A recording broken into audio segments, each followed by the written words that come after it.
احسان بھائی صاحب، آپ سینئر سیاستدان ہیں، حالات پہ نظر رکھتے ہیں، انڈیا میں G20 اجلاس کی اہمیت کس حد تک دیکھتے ہیں؟ میاں صاحب، G20 اجلاس انہوں نے بہت بڑی ریزولوشن طے کی، لیکن یہ تجارت کے لیے ہے۔ مین ان کا ایجنڈا جو ہے وہ ہے تجارت، کیونکہ بھارت کو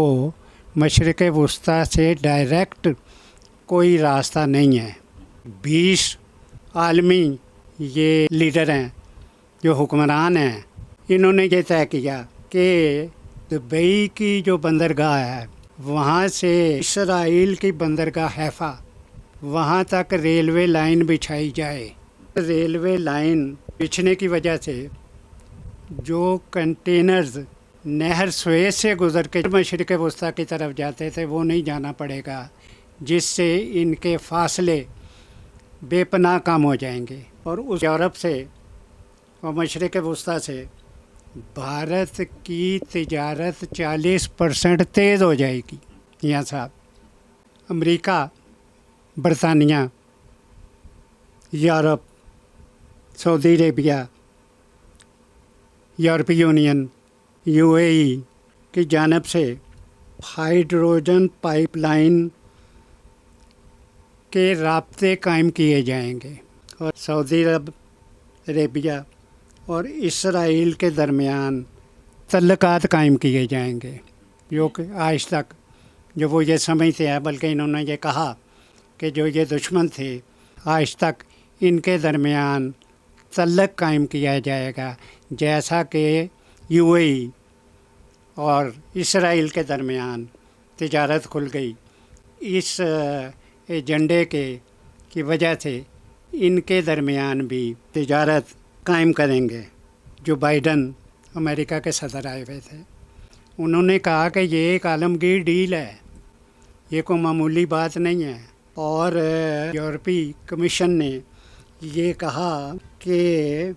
یہ دو برے اعظموں کے تہذیبوں کے درمیان ایک بہت بڑی سنگت ہے،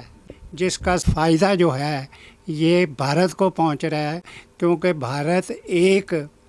ارب اور 40 کروڑ کی آبادی ہے، اور اس کے لیے راستہ کوئی نہیں تھا مشرق وسطیٰ کے لیے، اور اس کے لیے مشرق وسطیٰ کے لیے راستہ بنایا، اور اس راستے کے نتیجے میں تمام مشرق وسطیٰ کے ممالک کے ساتھ بھارت کی اب تجارت ہوگی۔ یہ انہوں نے، چونکہ بھارت اور چائنا باوجود کہ تجارت ہے ان کے درمیان، لیکن جو 1 ارب 40 کروڑ کا ملک جو تجارت چاہیے جو اسے، وہ نہیں ہو رہی تھی، انہوں نے یہ چائنا کے مقابلے میں سارا کچھ یہ کیا ہے، اور بھارت کی ہر جگہ تجارت کے لیے اسے سپورٹ کیا جائے گا۔ وہیں صاحب، اس ساری صورتحال میں آپ پاکستان کو کہاں کھڑا دیکھتے ہیں؟ میاں صاحب، پاکستان میرا ملک ہے، میں یہ چاہتا ہوں کہ تجارتی طور پر، معاشی طور پر یہ ترقی کرے، لیکن سچ بولنا بھی پڑتا ہے۔ پاکستان کا تو عالم یہ ہے کہ ان کی تجارت بہت، جو دوست ممالک جن کو یہ دوست کہتے تھے، سعودی عربیہ، UAE اور ایران، ان کے ساتھ بھی اتنی تجارت نہیں ہے، اور جو ان کا دوست ہے چائنا، یہاں صاحب، اس کے ساتھ بھی اتنی تجارت نہیں ہے، کہ چند ارب کی تجارت ہے۔ پاکستان میں IMF نے امپورٹ بند کی ہوئی تھی، کیونکہ ڈالر نہیں تھے، انہوں نے امپورٹ کھلوا دی۔ اب امپورٹ کھلوانے کی وجہ سے دوائیاں آنا شروع ہوئیں، جس کے نتیجے میں آپ کے پاس ڈالر ختم ہو گئے ہیں۔ میاں صاحب، اب 300 سے اوپر ڈالر کا ریٹ ہو گیا ہے، اس لیے میں یہ بار بار کہتا ہوں، میاں صاحب، مجھے ہمدردی ہے، اپنے بچوں سے ہمدردی ہے، اس ملک کے بچوں سے ہمدردی ہے، جو بھوکے ہیں، جو ان ایجوکیٹڈ ہیں،